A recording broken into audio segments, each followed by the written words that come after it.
Sorry, I'm just looking at my eye bags.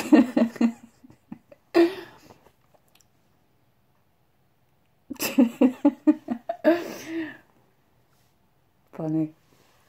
Okay, so I've just been, I wasn't going to do a video today. I've been called to do a video today, so okay, let me regain composure. I haven't looked in the mirror this morning until I just saw myself on the video. Okay. Let me get back. Let me get back in. So today's video, I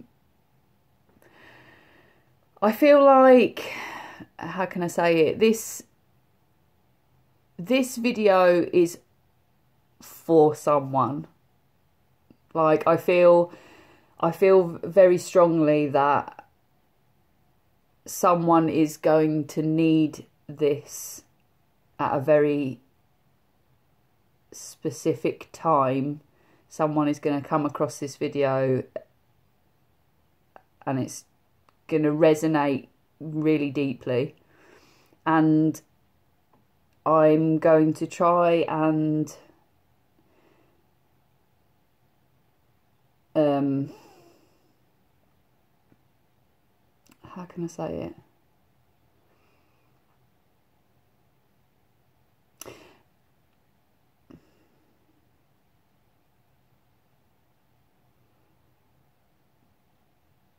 This video is for someone who is not choosing themselves.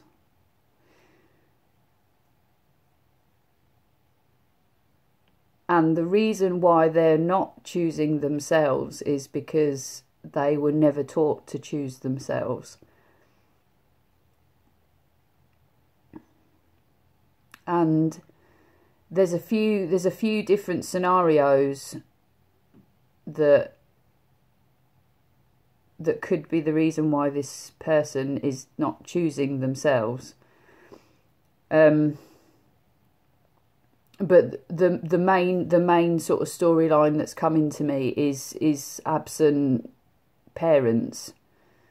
A parent who wasn't there when they needed them, a parent that didn't fulfill the needs of their child. And this could be for a few different reasons. Now I've got I'm just going to say an absent parent because it covers a lot of bases. Now that could literally be physically someone who's walked out. It could be someone a parent who is living their own struggles and trials and tribulations and emotionally can't be there for that child, or there's quite a lot of scenarios in there, but one that's sort of sticking to me is someone that is not emotionally there for their child. And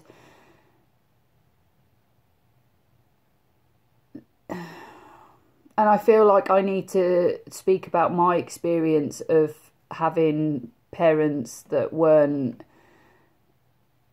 there for me. Because I think the way that I have healed myself from having unavailable parents is quite powerful, and I think that's the thing that I'm being asked to share with you today. Because my parents were being unavailable in two completely different ways, and I'm gonna start off by what I'm saying by saying that society thinks that I was very lucky to have both my parents my whole growing up, and I think it's a sort of society's puzzle that's been put together that deems that as being the correct way that we bring our children up, and that we need both parents, and that therefore the two parents coming together is a stronger foundation than two separate or whatever. And the fact that my parents actually stayed together was more volatile and caused more problems, and kept us all trapped. It was very much a very trapped kind of situation for all of us, because of the relationship not actually being able to come apart. And growing up in that kind of trapped environment, I knew from being really, really little that it wasn't good for any of us, and I would repeatedly tell my parents, especially my mum, that that it wasn't good, and that we should all separate. And obviously this is not really what they wanted to hear from a tiny child, but I knew at the time what was correct, what was right, what would have been beneficial to all of us. But as I was saying, so my parents were sort of unavailable in two different ways. Now, my dad was sort of like a Victorian old school parenting style. He believed very much that children should be seen and not heard, and he was the man and he was the breadwinner, and he would go out to work, and when he came home, he didn't really want to be messing with us and things like that.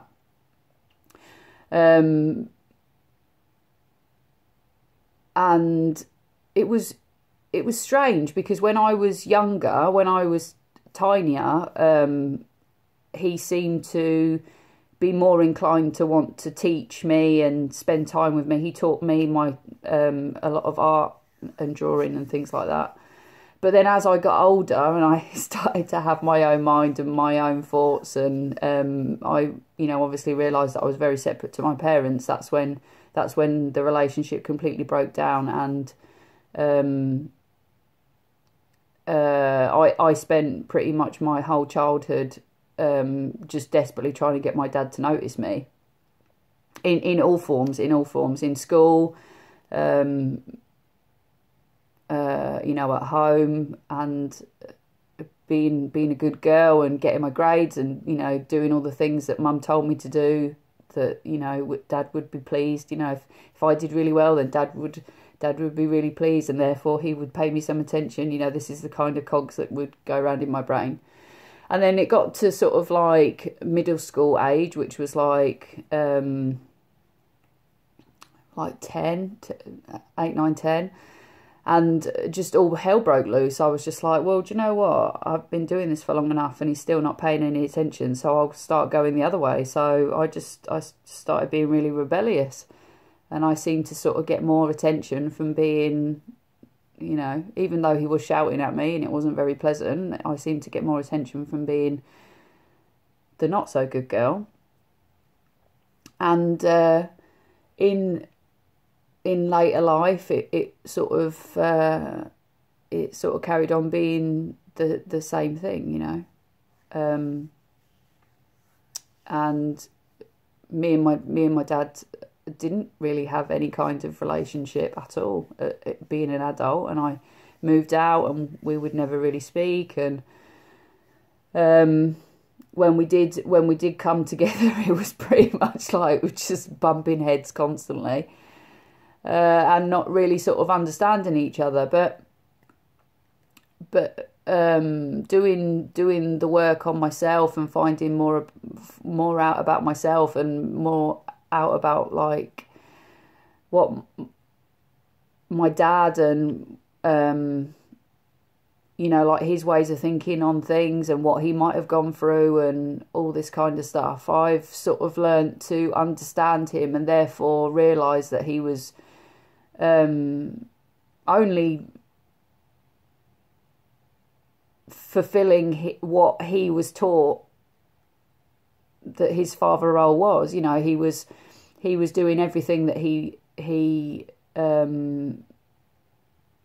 thought that a dad should be doing, and he couldn't understand why it wasn't really working, you know, like, and I think it would frustrate him and make him very, very angry that, you know, society and his upbringing had led him to this conclusion that that's the kind of dad that he was meant to be. And then he couldn't really sort of grasp why it was all going a bit berserk around him. And, you know, he didn't have this sort of happy family that he, you know, that was drip fed to him as a child, you know, this whole nuclear family where his, you know, wife's going to cook him dinner and tea every day or whatever, and his kids were going to play on the carpet, you know, like, and I think the world around him made him insanely angry, because he didn't quite understand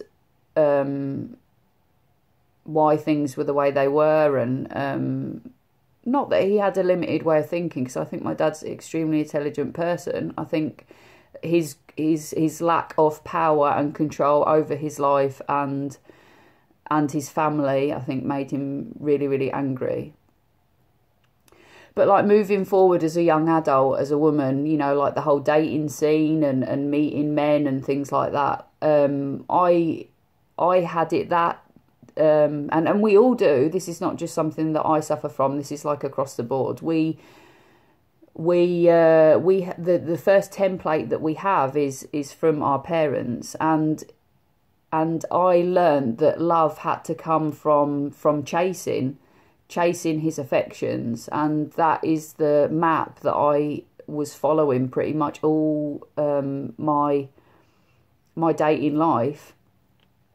I thought that was what you did, you know, you chased men down to get their affections, and you know, it seemed very normal to me when I wasn't getting the understanding and love back from a partner, because this is something that I learned, you know, as a child. This was the love that I was, you know, trying to hold on to from my dad, and watching him attempt to love my mum. And, you know, my mum, I suppose, fawned to his kind of way of being. And I have had quite a few abusive partners for lots of different reasons, which is for another post. And in my dad being unavailable to me emotionally and very much physically, sometimes, well, all the time. I don't think I've ever given my dad a hug, which is just bonkers. Well, in my adult life anyway. And actually, I don't think I've hugged him even as a child. Wow, I can't even put my hand on a time when I've actually hugged my dad. That's wow. So yeah, the as a child, I didn't stop loving my dad. I've always loved my dad. I still love my dad very much now. I love him for, you know, the love I have for him is he made me who I am. I'm very appreciative and blessed to have the dad that I have. And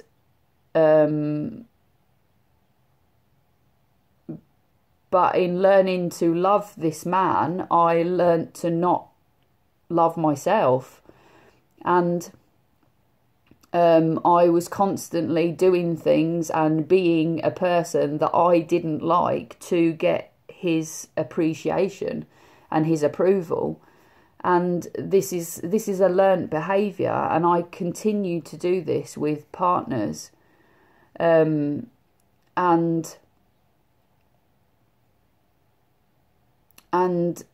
I think the person that needs to hear this needs to sort of understand that in constantly choosing others, they're not actually choosing themselves. And this for this person who needs to see this video is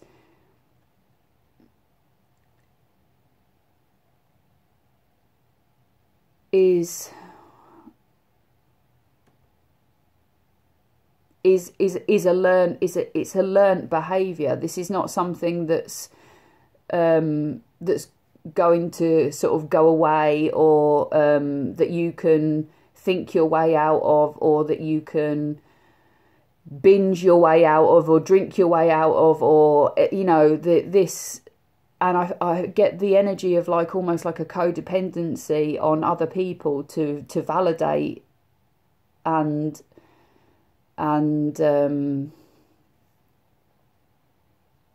the energy I get for this, this is maybe like a bit of a personal message for someone, but this person who sees this is almost like in a chasing kind of energy, and what the only way that I can describe it in really simple forms is if you think of two entities, and say our parents are this one entity and they're moving away from us, not choosing us, not being available, we're having to do this, and we're having to go after it, and this needing for validation, this need for approval, this need to be accepted, this need to be loved, from this other source, whichever parent it was, for whatever reason it was, is sort of becoming this person's void. Because and I very much felt that my void got filled up with every single addiction and dependency disorder, and I went through them really, really quickly and suffered from lots of different things at one time. But until the chasing stops, until the need for the validation and the outside pourings of love, it's not going to stop. And it's with one or more parent not being available for our needs, and this can go way into adulthood. I'm not just talking about something that's happened as a child. If our parents are not choosing us well into adulthood, it still has exactly the same effect. Still massively has the same effect, and it can be very traumatic. And it's only for us as individuals to decide when we need to start healing from that. And I feel like the person that's seeing this video, or persons, might sort of started to have like an inkling that this could be an issue for them, or where the root of their problems have started to come from, and all my videos are just little signposts, really. That's all that I am being told that they are. It's not about me coming on here and telling you how to live. It's not about me coming on here and telling you what to do. There's so many videos of that, and 10 ways to get out of anxiety and all this kind of stuff. I've been told to share my experiences as authentically as possible, and sit with you and hold space for you, and sit in the darkness with you and say, like, everything that you're feeling is okay. And I feel it too, and I still feel it too, and I don't judge. And every feeling, every emotion, every scenario, every circumstance to your life, everything that you've done, every action, every twist and turn that you've had to endure, and bad thing that you've done, or things that you're not proud of, things that you feel shame for.